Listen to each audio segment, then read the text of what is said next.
I tried to shed some pounds off my backpack. Got it down to closer to 50 instead of 60. Everyone else I'm with here has like 40 pounds or 35-pound backpacks. Maybe that's why I'm at the end of the group. If you watched the previous video on packing a backpack, this is the next part of the journey. Some dads in my neighborhood took a group of boys on a hike to the Upper Palisades Lake near Irwin, Idaho. And I got to tag along.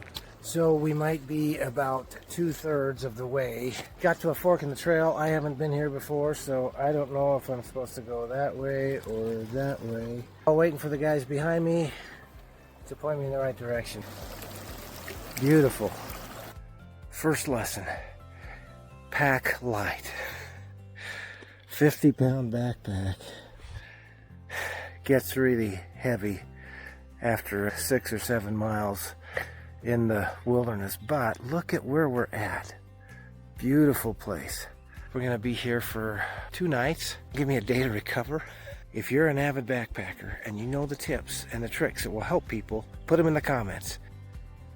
Morning after we got here, managed to sleep for probably 9 or 10 hours, and it felt great. I'm not as sore from it actually turned out to be about 10 miles that we hiked in here. Supposed to be 7. There was even a little bit of rain that came down last night. Not much. It's clear out there now, but it's a beautiful morning.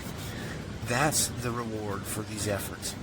If you've never got to experience a backpacking or camping trip out in the woods, in the mountains, with your dad or with friends or with anybody else, then you can do it vicariously with me. But one thing, sadly, that you can't get is the smell of the pine trees or the full experience of being in nature. So I hope you get that opportunity sometime.